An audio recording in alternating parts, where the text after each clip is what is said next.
Hello, everyone, and welcome back to Wellsome. In today's episode, I have the pleasure to have with me one of the most inspiring entrepreneurs that I've seen so far, and I couldn't wait to interview because not only she has a great story, but also she has great insights to share. Kimberly, welcome to Wellsome. Thank you so much for having me. I'm super happy and I was looking forward for this interview. Same. I'm so excited to be here. So first of all, I just want to share with my community because this is a very girl's girl that our previous guest, Mariam, she told me you absolutely have to interview Kimberly because she's so inspiring. And I love that. I love girl's girl power, you know. 100%. So I agree. I'm so happy that she recommended you. And I cannot wait actually to ask you so many things. Let's go. I know our audience will love it. So first of all, how would you actually introduce yourself if people wouldn't know you? I would say I am a builder. Wow. Yes. I like to take something that only lives in my head, in my imagination, and create it into something real. Wow. Yeah. Wow. I love that. And so before being an entrepreneur, you started in a completely different field. Please guide me through your journey. Yes. So I was in the hospitality industry. I kind of accidentally fell into it. I started out as a kitchen porter, washing dishes at 15 years old, I believe I was. 15? 15, yes. Wow. In Holland, you are allowed to work that young. And I always looked at the waiters and I thought they were so fascinating, just how they glided through the restaurant and served the people, and they were like part of the experience. Yeah. And I was so inspired by that. So I decided to do the hotel school and learned about restaurant service. And I found a real love for Michelin star restaurants. And I continued my journey into that in Holland, in London, and in Dubai. Yeah.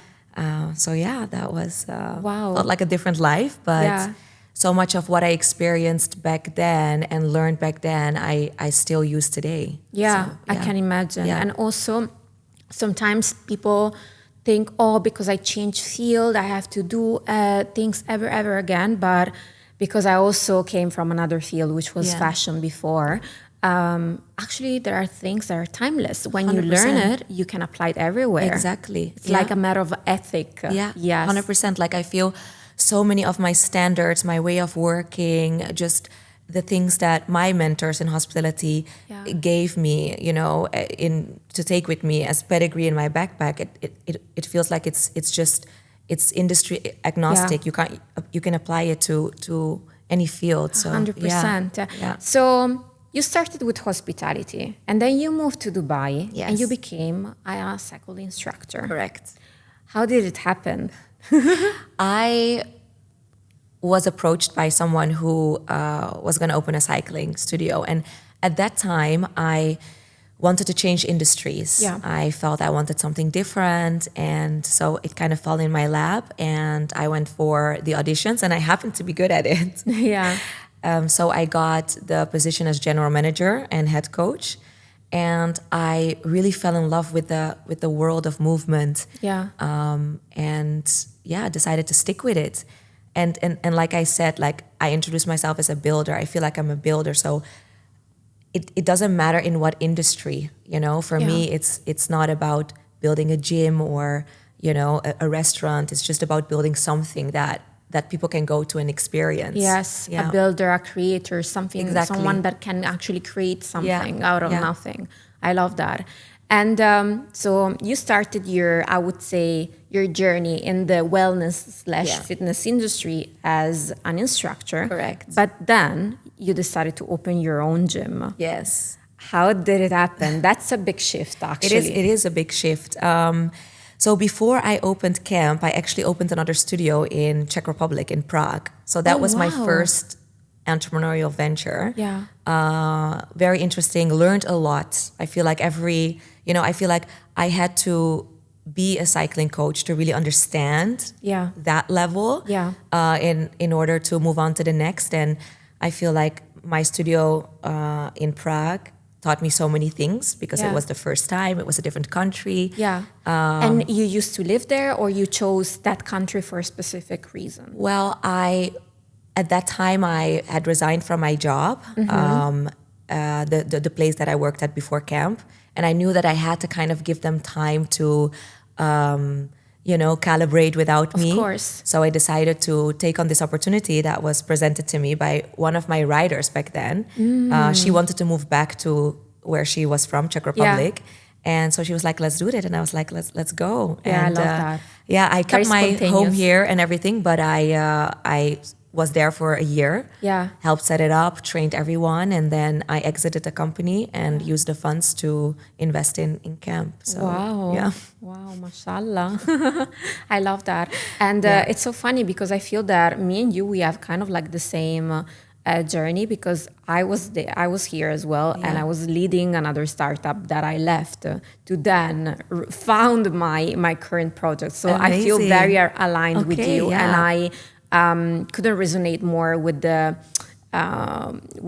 concept of building and rebuilding. And does it really matter like where and how? But if you're meant to be a builder, you will build anyway. Yeah. And to go from a cycling coach to an entrepreneur, like a business owner, it was really a big shift. Yeah. I was about to ask you actually as a second question. How was the shift? And do you actually feel that you were meant more to be an entrepreneur and a leader, or is it something that you think you can actually do more, like do both? I feel that I'm an entrepreneur at heart. Yeah. Funny story, actually, my mom sent me a box of memorabilia from when I was younger, and in it is a school report of when I was 6 years old. And my teacher wrote that I have great focus and I like to undertake things.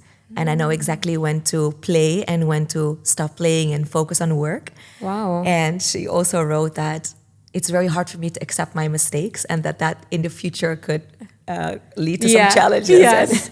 And when I read that back, I laugh because, so much of who I am today was already in me when I was so young, So I feel that maybe some people can become entrepreneurs, but I think that for the most of us, the rule is that you're born with it. Yeah. Yes. I also see a lot of like, for example, freelancer or coaches that they pivot and they become entrepreneurs, because at the end of the day, they have these characteristics that are very entrepreneurial, which is the sense of responsibility, the sense of building and creating new things, and the enthusiasm and the hard working. And I definitely see this in you. Yeah. And then you said that you had a studio in Czech Republic, and then you shifted and you opened your new one, which is camp. Correct. Yes. Which I cannot wait to try, by the way, because it's in downtown where I live.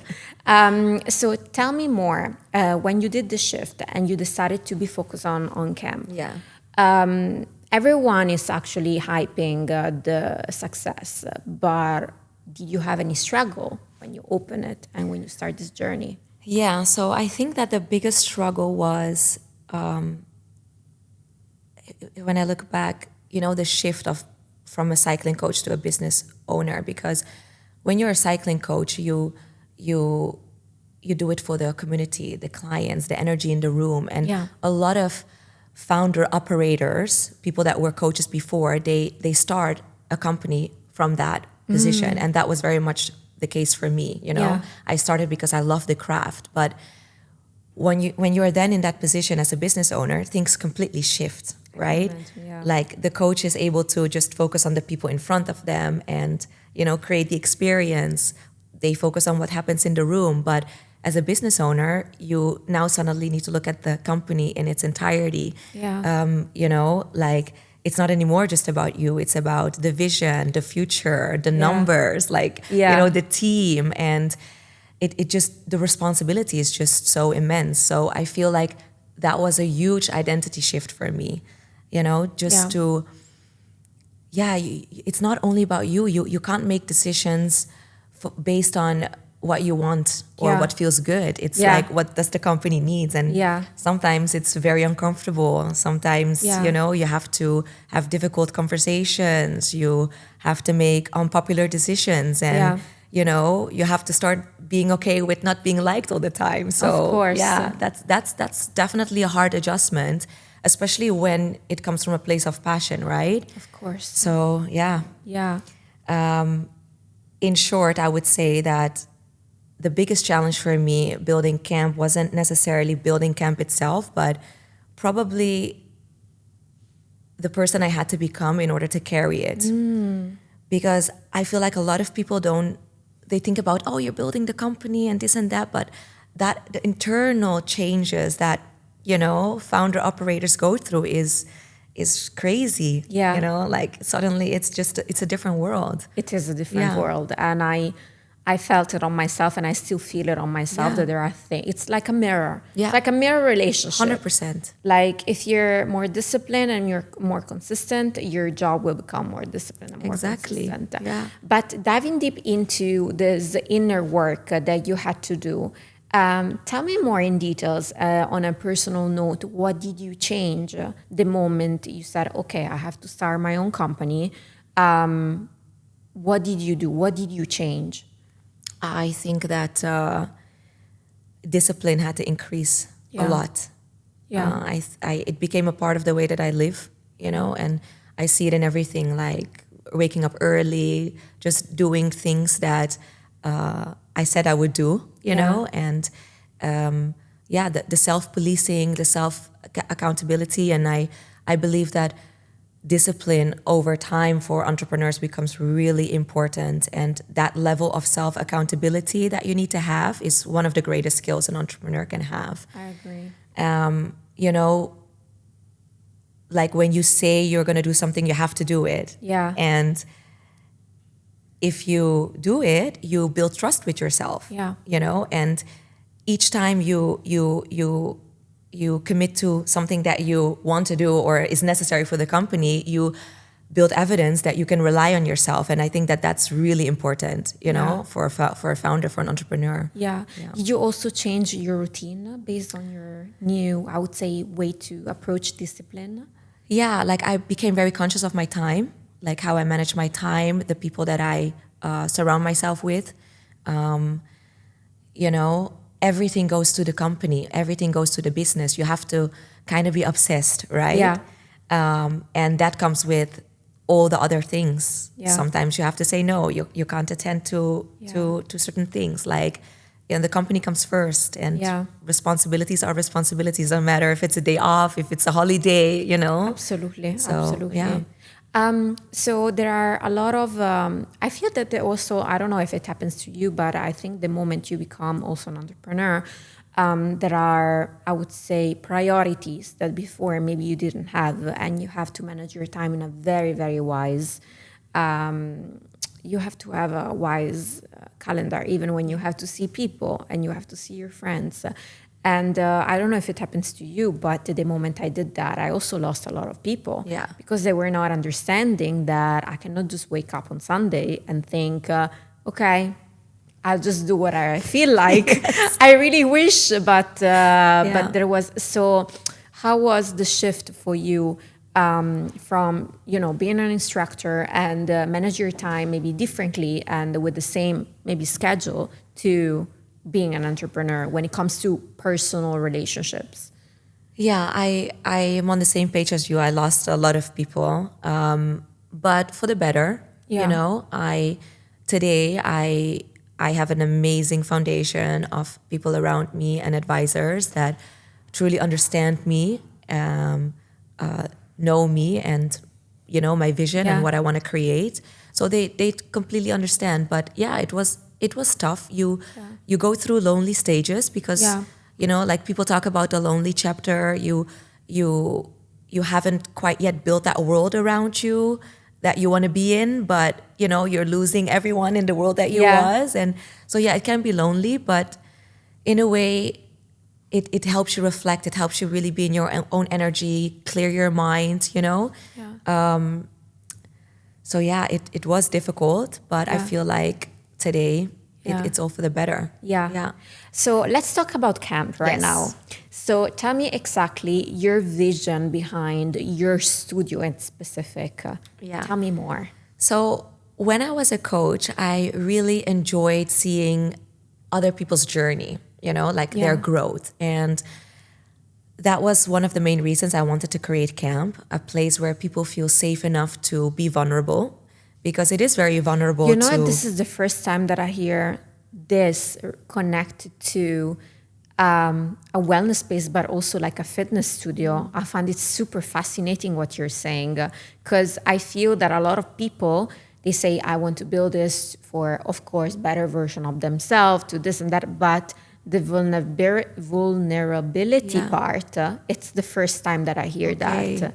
Tell me more. Yeah, I just noticed that when you see clients have their breakthrough, it is something very intimate that you can experience as a coach. And because not many people get to see true growth and change in people and them elevating. So I always thought I was in such a place of privilege to see this, to see the shift in them. To see the shift, to see someone struggle and like being in that room, giving it them all, continuing when it gets hard. You see them regulating their nervous system. You see them, finding comfort in discomfort. And this is so intimate, like to me, right? Yeah. So for me, that was the foundation of why I wanted to build this place. Because if you think about it, to work out, and especially at the disciplines that we teach, you have to be vulnerable. You can't be, you can't come in with ego. You have to. Yeah. So I wanted to create a space that was safe enough for people to get to that point, right? And be one of their coaches to get them through the other side. And, I've seen such beautiful transformations. Really? It's like, wow, like people blossoming, opening up, like completely like enlightening. And it's it's wonderful. Yeah. So how did you connect this part of, let's say, helping people in being better and being vulnerable to fitness? So how do you think fitness can actually help people to really bloom, I would say? I think it has a lot to do with the mind. I think that fitness is often seen really as a physical thing, but I believe that it unlocks really a lot of what's happening in the mind, right? Yes, for example, if we take cycle as an example, you have all your physical benefits, right? You improve your cardiovascular fitness, you improve your stamina, your endurance, your overall health. But the transformation for me happens in the room where it's challenging, and like I said, they get to practice regulating their nervous system. They get to practice their self-talk, right? And I feel that fitness and movement is a vehicle for transformation. And the bike happens to be the tool, right? But the real work is happening in the mind. For me, it's mindset, it's resilience, it's discipline, So for me, this is how it connects, and this is where people shift. They feel better about themselves. They feel like they can do more than they're pushing themselves. They're realizing that they're capable of more. And same thing as how discipline builds trust with myself. When they're in the room at the beginning of the class, they make promises to themselves, right? And to have them keep that, and that works also. That works towards the blossoming and the flourishing. And simultaneously, obviously, by working out, you work on your body, you feel good. So I think the two together, is what creates that complete transformation. Absolutely. Nowadays, that there are some, I would say, fitness trends. There are, sometimes there is a new discipline coming up. And currently, cardio seems to be very, very demonized. Everyone is into weights, everyone is into like Pilates. And cardio kind of like, I don't know if you agree with me, kind of like took a step back. But you, as not only entrepreneur, but also as an instructor of cycling, which is purely cardio, what are actually the benefit of cardio, and what do you think about this trend of avoiding cardio completely? Yes, as a woman especially. Yeah, I've heard it. I think that negative connotation comes from people not seeing cycle as a true discipline. I feel that people see indoor cycling as like a party on the bike, dancing on the bike. You're just doing, you're going fast, you know. But in actuality, just like every sport, you know, there is a method to it. There's technique. There are foundations that need to be performed well. Yeah. I've heard it all, like people injuring themselves. It's not good for the knees, but you know, there's a lot of things that need to be looked after, like the setup of your bike, you know, your form, like how to build the cadence and how to be on the rhythm properly. So I think that when people start seeing indoor cycling as a sport and start treating it as such, that might shift. That could possibly shift. Yeah. And to women that are kind of like scared to get into like a discipline that might maybe level up their cortisol, or they think, or maybe they're just following the trends. Okay, from now on, everyone thinks cardio is bad. What do you have to say to them? I think that to sit in the extreme of things is always not a good place to be. I think that, you know, transformation and everything that's good for you is found in the balance of two polarities. I would say that, well, how we approach it at camp is like, we have people that come in and that tell us beforehand, like, I'm a bit hesitant, I've heard this and this. But the thing is that the videos that you see online, those are like the hardcore, you know, diehard people. We have plenty of people that are getting into it slowly, and we have certain levels in the classes, and we make sure that we tell each rider at what level they can sit. Like, for example, my coach, Akin Akman, he's in New York. He has this, he before class, he tells everyone there's 3 levels, right? Level 1, you just stay seated in the saddle, you move your legs. You don't have to do anything than that, okay? Level 2 is you do everything out of the saddle. So you can train safely. 100%. Like, we will never tell you like to go full on. Like, only level 3 is doing the legs and the choreo, right? So it's by steps, and that's again like what is important with that foundational work of doing indoor cycling as a sport is that you gotta build the capacity of it.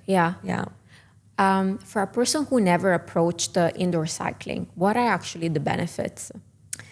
Well, obviously your cardiovascular health, right? Your overall stamina. Something that I would like to link into it is breath work. Really? And I know it's again, like, it sounds very opposite, but during a cycle class, you obviously, you know, your heart rate goes up. You have to regulate your nervous system. And one way to do that is to focus on your breathing. I say in class that the way that you breathe reveals your inner state. So you got to regulate it. And that's one of the things that, you know, I would say to a person, like, regulate your breath. Don't. I'm this type of person, by the way, that every time, especially when I'm doing weights, and then maybe I shift into like an exercise that requires me to do more, maybe be into more the cardio zone, I hold my breath, which is very not, you know, it's not good.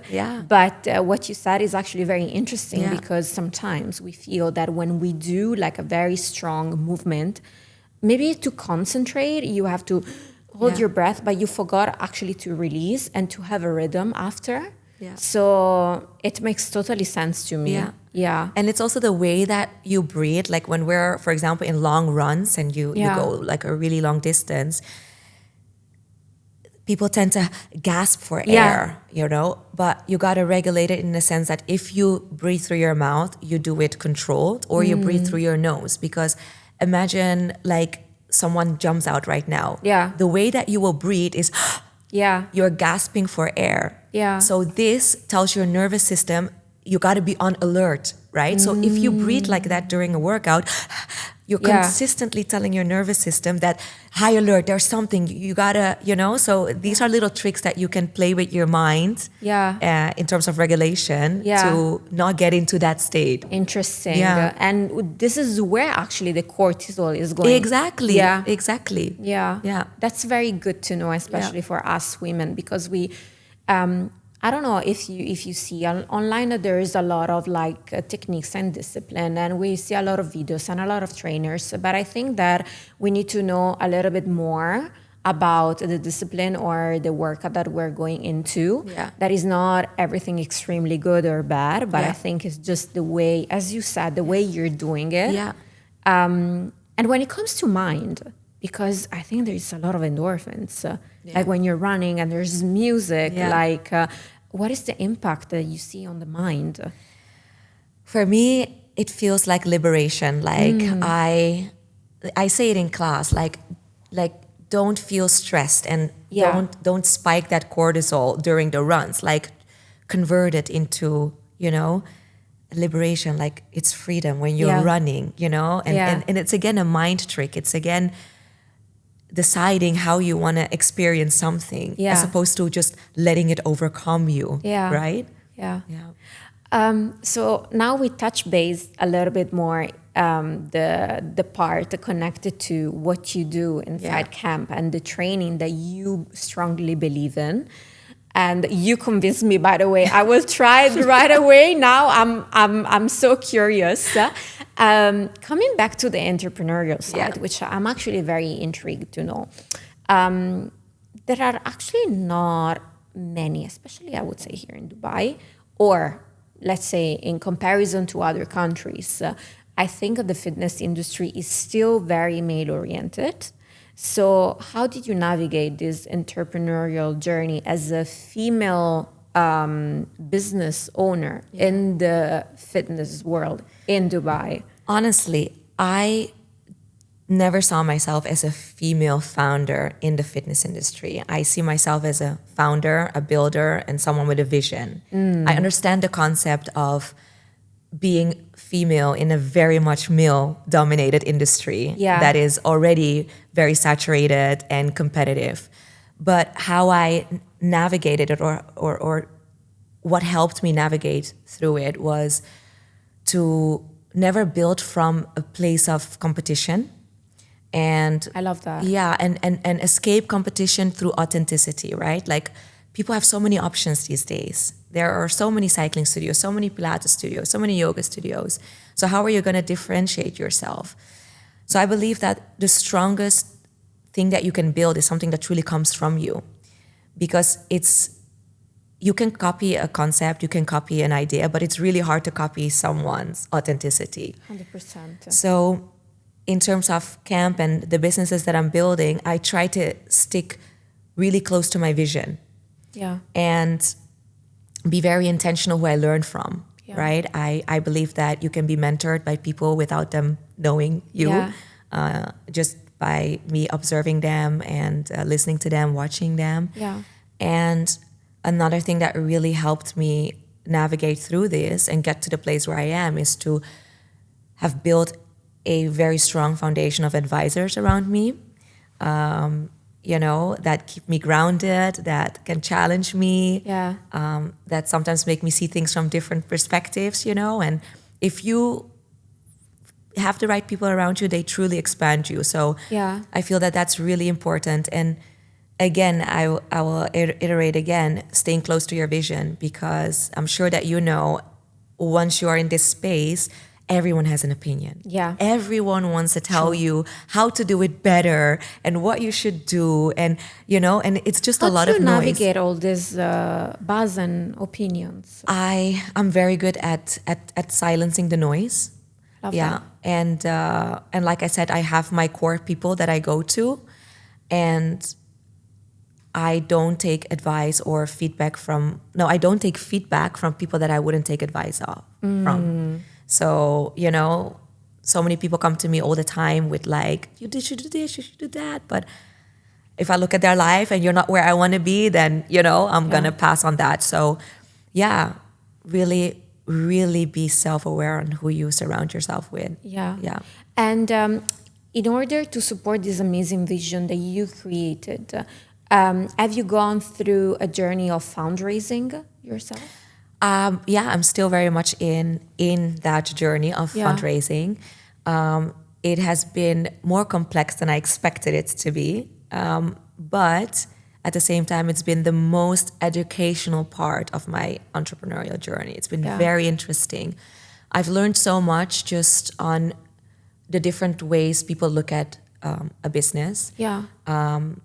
Even from cycling coach to business owner, right? Yeah. Cycling coach, you focus on what happens in the room. Business owner, you focus on the overall company, the growth, the future. And then you have the investor that looks at, Numbers. Risk, numbers, structure, potential return, whether it can scale or not. Yeah. So the bad cop, I would say. 100%. And so this journey made me really learn about the financial part of the company, because a business can look great, through the eyes of clients and on social media, but the financials might tell a different story. So I had to really dig deep and learn a lot about the financial part of Camp for me to also understand what investors might look for or what they want to see, right? Because it's two different things. Yeah. The reason why I ask you, and actually it's so interesting because you're the first guest I ask about fundraising. And the reason why I wanted to ask you is because, again, it's very easy as an entrepreneur to sit down here and say that everything is fine, everything is amazing, everything it's so easy. Being an entrepreneur is so fun, but we know that there are so many challenging moments. It doesn't necessarily mean that they are bad. Correct, yeah. But there are, like, fundraising, it's something that I always found very, very, very interesting, especially for a woman that maybe built something out of her vision and inspiration. And then at some point she has to see numbers and she's like, okay, I was more a visionary rather than, that rational. So how did you navigate this, I would say, this journey of fundraising? Did you find it easy? For example, me, I'm a very, creative person. So when it happened that I had to find my investor, first of all, I was not trusting anyone. And sometimes I'm still not trusting, especially... I don't know why I struggle I prefer to take the lead and say no. I rather fund myself, even though maybe it's going to take ages. But then at some point you have to trust somebody. Correct, and when I look at numbers at the beginning, I literally blanked. I was just like, I don't want to see numbers. I had like a rejection, and then slowly but surely I started to learn and say, no, actually numbers are necessary because the vision is great, but aesthetic and cute packages are not going to pay your bills. 100%. Yeah. I think it was very intimidating for me at the beginning. I agree. Yeah, it's a completely different world. Yeah. Like I said before, founder operators, they work from a place of passion. There's barely any numbers involved when you decide to start a studio, right?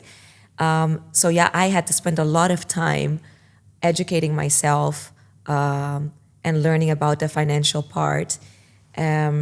I did a lot of conversations with many different investors that helped me understand different perspectives, and you learn that each investor has their own way, how they approach things, how they see things. And I've also learned that not all capital is the same.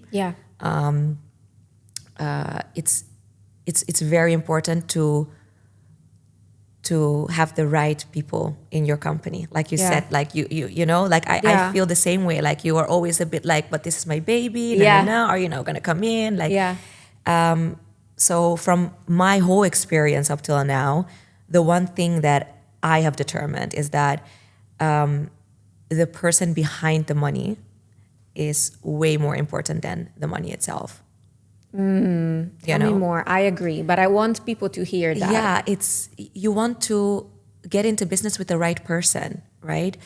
ideally you have an investor that has gone through everything that you gone Yeah. through, right? They know how it feels to do things that you don't want to do. They know how it feels if if the company is stagnant, there's no growth. Yeah. They understand that it can be lonely, and they Yeah. can help you guide through it. So yeah, capital is nice to have, and it can help you build a business, but a strategic partner and someone that can guide you and give you advice is really, really valuable. Yeah.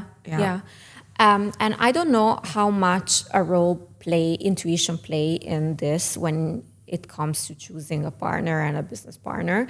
I do believe that us women, even though we shouldn't be too woohoo when it comes to business, but still I think our intuition doesn't lie. Yes. So I don't know you, but I think also when you see someone and you have this weird feeling that you shouldn't do it. Yes, I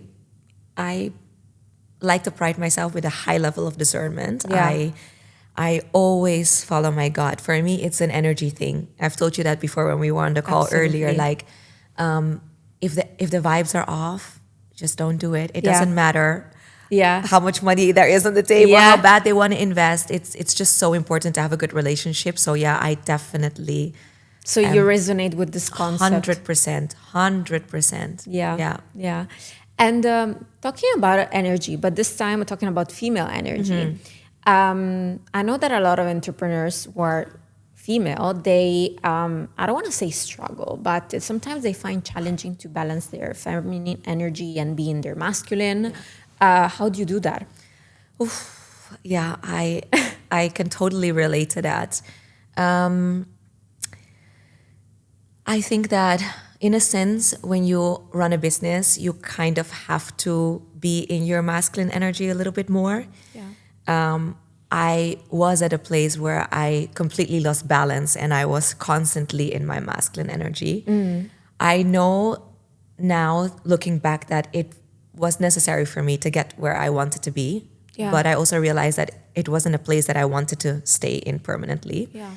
I actually recently started doing Acro yoga, which is a type of yoga that includes acrobatics, and it's done by two people, a base and a flyer. And the base represents the masculine, and the flyer is the feminine. Oh, interesting. And what intrigued me so much was that I had to be feminine, right? Yeah, you have to surrender, I guess. You have to surrender. That is the word, exactly. Yeah. And it was why I love it so much is because I don't have to take the lead. I don't have to be in control, because as the flyer, you have to completely surrender. You have to let go. You have to be guided. And I loved it so much because in my job, I need to be always on. I need to be always the one leading and guiding. And so in Acro Yoga, I really found that release of tapping into my feminine energy, being guided, letting go of control, and it's funny because sometimes we fall, and purely because I was trying to take control.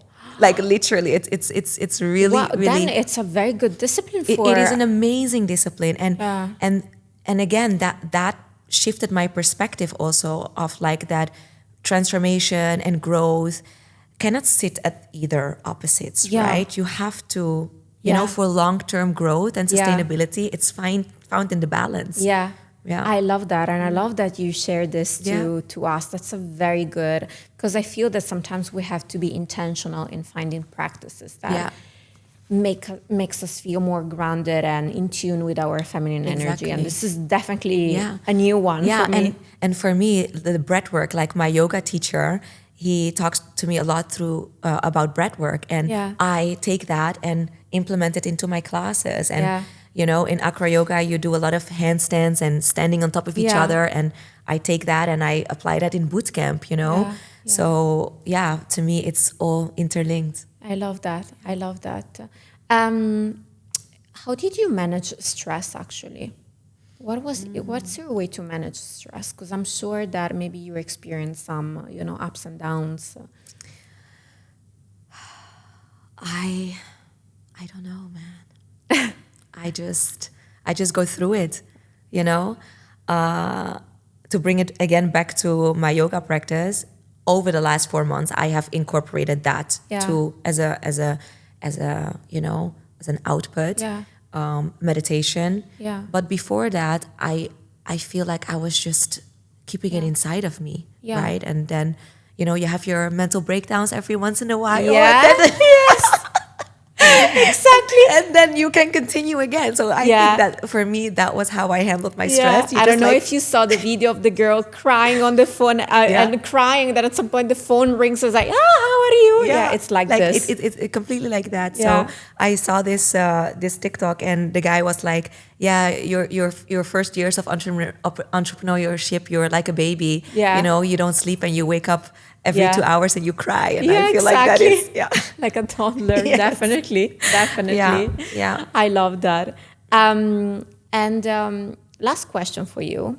A lot of entrepreneurs, so they start their business out of and this is something that actually we discussed in the previous podcast with another guest, that it's really crucial also to understand where your purpose and your flame comes from. There are a lot of entrepreneurs that they start from a place of lack. Maybe they want to prove something. There are entrepreneurs that they start from a place of love, place of passion, place of survival, can be everything. What about you? And was there maybe like a moment when you said, I have to do this? And maybe like a pivotal moment in your life, or something that enlightened this fire and said, that's the moment? I don't really think that was one specific moment. I really like to build things. I want to create things that and make real life manifestations of things that are going on in my mind. So I think that is at its foundational level, that I'm just a creator. Obviously you have your motivations, I want to be successful in life. I want to provide for my mom, my sister, my siblings, but I love to build. Yeah. So it wasn't really out of necessity. The creative process has always fascinated me.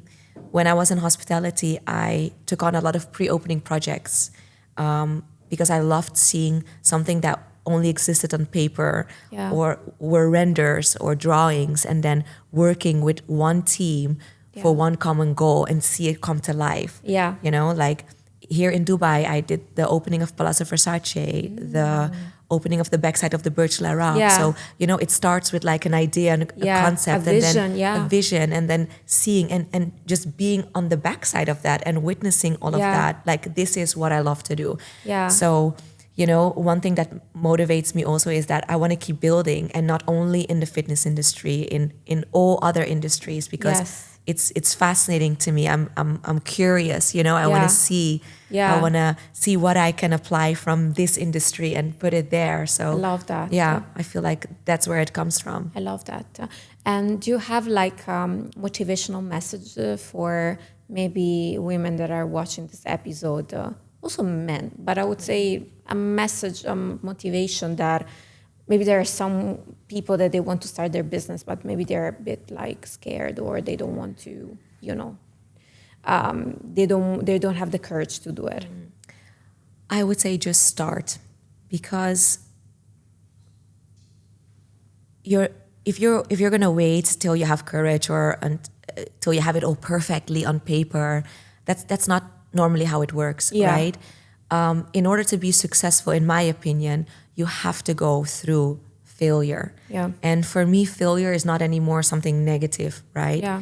It is, it's learning. Yeah. If, for example, I would tell you, you have to fail 10 times to get it wrong, to get it right, sorry. Yeah. How fast would you want to fail? You would want to fail so fast those 10 times to get it right? So just start. It is going to unfold in front of you. Yeah. If I look back now, yes, I have a crazy amount of naivety, right? Yeah. If I had known what I had known now, I would think twice, you know, 3 times, 4 times. But it always unfolded, and you are going to find a solution for everything. Yeah. You know, if you truly want it. Yeah. So I love that. And thank you so much. Thank you. Thank you so much for this lovely interview. Thank you for having me. Of course. And thank you so much for your last message to our community. Guys, if you have any question for Kimberly, please let us know in the comment. Do not forget to subscribe, and I'll see you on the next one.